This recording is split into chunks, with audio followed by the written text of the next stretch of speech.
ایک دفعہ ایک چالاک اور دھوکے باز شخص نے کہیں سے ایک گدھا چوری کیا اور اسے فروخت کرنے کے لیے قریبی بازار لے گیا۔ بازار جانے سے پہلے اس نے گدھے کے منہ میں اشرفیاں ٹھونس کر کپڑے سے اچھی طرح بند کر دیا۔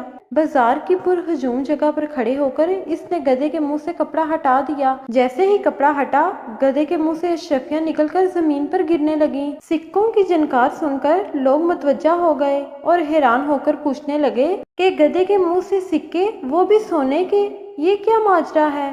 دھوکے باز کہنے لگا، بھائیو، یہ ایک عجیب و غریب گدھا ہے اور میں اس سے بہت تنگ ہوں۔ میں جب بھی پریشان یا اداس ہوتا ہوں تو دن میں ایک بار اس کے منہ سے سونے کی اشرفیاں گرنے لگتی ہیں۔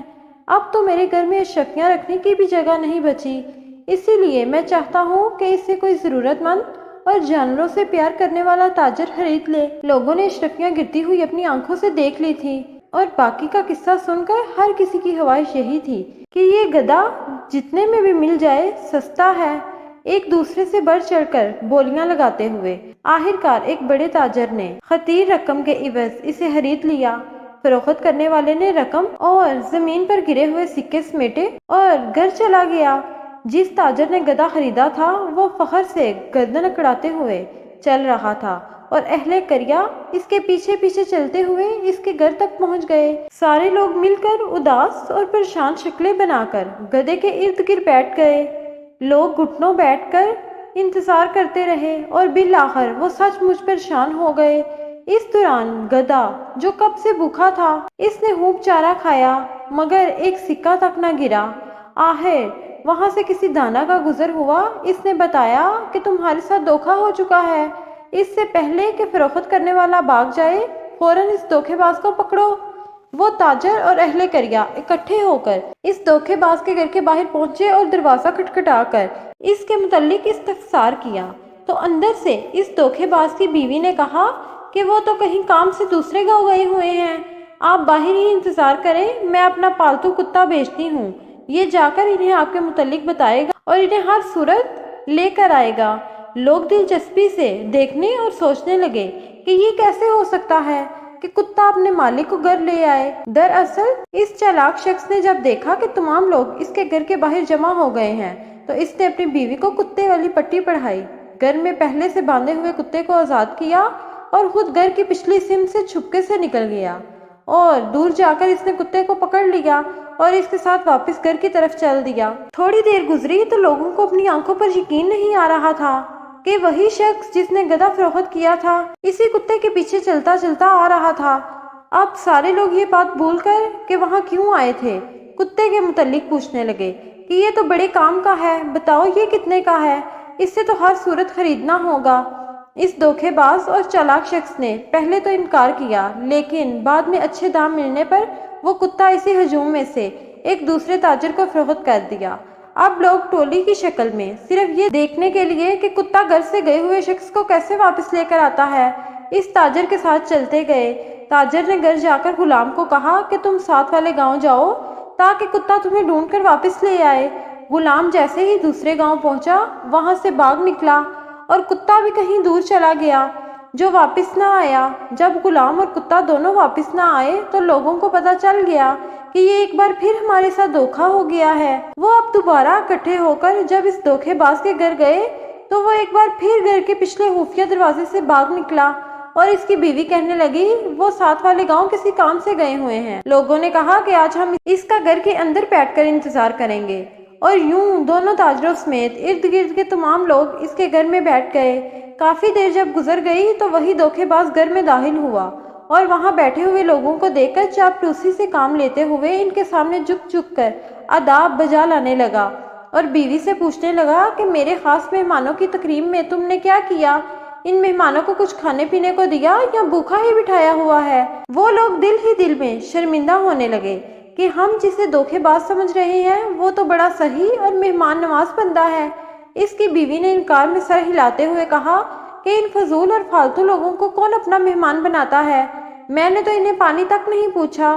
یہ سن کر وہ شخص غصے میں پاگل ہو گیا اور جیب سے ایک خنجر نکال کر بیوی کے پیٹ میں گھوم دیا۔ فوراً لہو بہہ نکلا اور اس کی بیوی لہرا کر نیچے فرش پر گر پڑی۔ وہاں بیٹھے ہوئے لوگ اسے برا بھلا کہنے لگے کہ ہمارے پیسوں کو تو رہنے دو، لیکن ہمارے لیے اپنی بیوی کو قتل کرنا کہاں کی دانش مندی ہے۔ وہ چالاک اور دھوکے باز کہنے لگا، آپ لوگ فکر نہ کرو، یہ ہمارا روز کا کام ہے، میں اسے غصے میں آ کر قتل کر دیتا ہوں تو دوبارہ اس سینگ سے زندہ بھی کر دیتا ہوں۔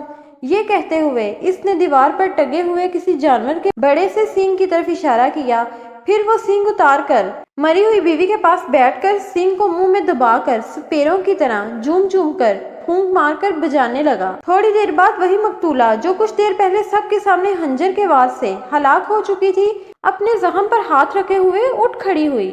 تمام لوگ حیرت زدہ رہ گئے۔ وہ ایک بار پھر سب یہ بات بھول کر کہ یہاں کیوں آئے ہیں، اس سینگ کو خریدنے کے در پہ ہو گئے۔ دھوکے باز نے بولی بڑھانے کی خاطر کہنا شروع کر دیا، یہ طلسماتی سینگ پوری دنیا میں ایک ہی ہے جو صرف میرے پاس ہے، اور میں اسے کسی بھی قیمت پر فروخت نہیں کروں گا۔ کرتے کرتے ایک بڑے تاجر نے سب سے زیادہ رقم ادا کر کے وہ سینگ خرید لیا، اور سینگ خرید کر وہ لوگ اپنے اپنے گھروں کو چلے گئے۔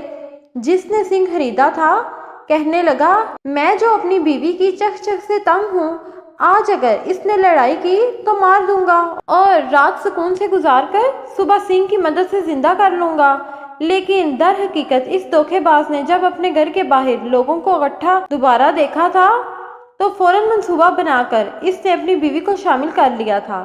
لال رنگ کو ایک تھیلی میں ڈال کر بیوی کے کپڑوں میں چھپا دیا، پھر ایک خنجر لیا جس کے دستہ میں خفیہ خانہ اور ایک بٹن تھا جس کو دبانے سے خنجر کا پھل اپنے دستے میں غائب ہو جاتا تھا، اور ایک پرانا بیکار سینگ لے کر دیوار پر ٹانگ دیا، اور خود گھر کے خفیہ راستے سے نکل کر تھوڑی دیر رپوش رہ کر واپس آ گیا، اور پھر بیوی کو زندہ کرنے کا ڈرامہ رچا کر بیکار سینگ کو فروخت کر دیا۔ جس نے سینگ خریدا تو وہ جیسے ہی گھر پہنچا تو اس کی بیوی نے حسب معمول لڑائی شروع کر دی۔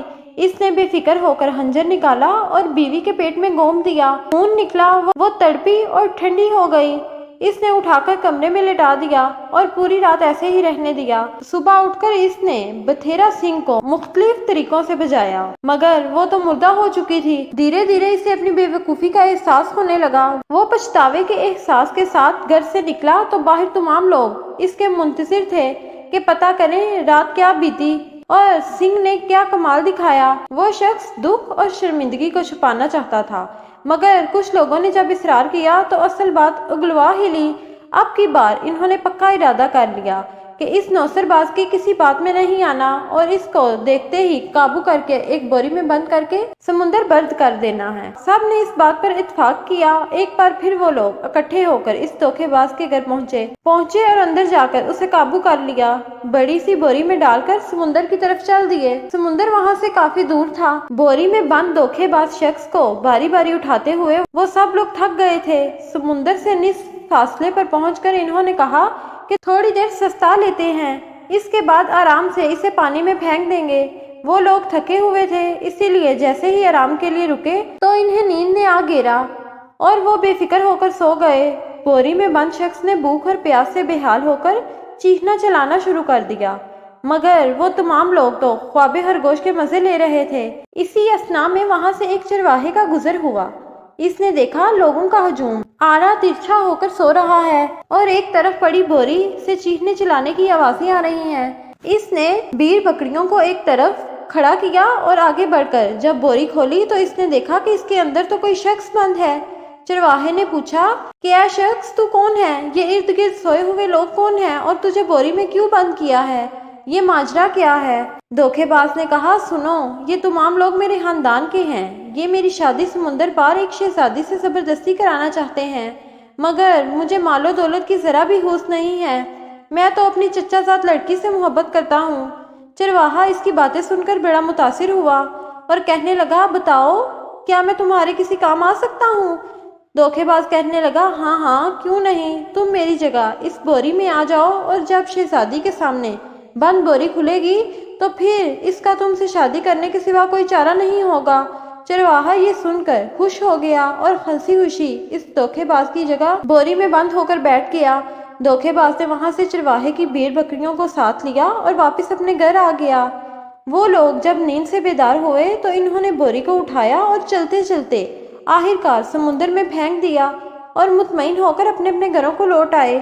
اگلے دن انہوں نے دیکھا کہ دھوکے باز شخص کے گھر کے باہر 300-400 کی تعداد میں بھیڑ بکریاں بندھی ہوئی ہیں۔ وہ بڑے حیران ہو کر جب وہاں گئے تو دیکھا کہ جس کو سمندر میں پھینک کر آئے تھے وہ اپنی بیوی سے باتیں کر رہا ہے۔ انہوں نے تعجب سے پوچھا کہ ہم نے تمہیں کل سمندر میں پھینکا تھا اور آج تم صحیح سلامت اپنے گھر میں ہو اور باہر بھیڑ بکریوں کا ڈھیر بھی ہے۔ وہ دھوکے باز شخص کہنے لگا، جب تم لوگوں نے مجھے سمندر میں پھینکا تھا وہاں سے ایک جل پری نمودار ہوئی اور وہ مجھے اپنے ساتھ زیر سمندر بنے گھر میں لے گئی۔ وہاں ہیرے جواہرات اور موتیوں سے بنے ہوئے بے شمار محل اور ہزاروں کی تعداد میں مال مویشی تھے۔ جل پری نے مجھے مہمانوں کی طرح رکھا اور میری خوب خاطر مدارت کی۔ وہ مجھ سے شادی کرنا چاہتی تھی اور وہاں کا حاکم بنانا چاہتی تھی، مگر جب میں نے کہا کہ میری پہلے سے ایک بیوی ہے اور میں اپنے گھر جانا چاہتا ہوں تو اس نے کہا کوئی بات نہیں، اور اپنی طرف سے بھیڑ بکریوں کا تحفہ دے کر کہنے لگی کہ اگر تمہارے علاقے میں کوئی ایسا ہوا جو یہاں کی جل پریوں سے شادی کر کے یہاں عیش و عشرت کی زندگی گزارنا چاہتا ہے تو اسے یہاں لے آنا۔ یہ بات سننے کی دیر تھی کہ وہاں آئے ہوئے تمام لوگ بوڑھے اور جوان کہنے لگے ہم وہاں جانا چاہتے ہیں اور وہاں جا کر حاکم بننا چاہتے ہیں۔ اس دھوکے باز شخص نے کہا کہ تم تو صرف چند افراد ہو، اگر اس قصبے کے تمام لوگ بھی وہاں چلے جائیں تو پھر بھی کم ہے۔ انہوں نے کہا کہ ہم قصبے کے ہر شخص کو اپنے ساتھ جانے کے لیے راضی کر لیں گے۔ دھوکے باز نے کہا ٹھیک ہے، کل صبح کے وقت سمندر کے کنارے ہر شخص اپنے لیے ایک بوری اور ایک رسی لے کر پہنچ جائے اور وہاں پہنچ کر ہر شخص ایک دوسرے کو بوری میں بند کرنے میں مدد کرے گا۔ اگلے روز صبح کے وقت دھوکے باز شخص نے سب کو بوری میں بند کیا اور اپنی بیوی کی مدد سے تمام بوریوں کو سمندر میں پھینک دیا۔ اس کے بعد وہ بے وقوفوں کے قصبے کا تن تنہا مالک بن گیا۔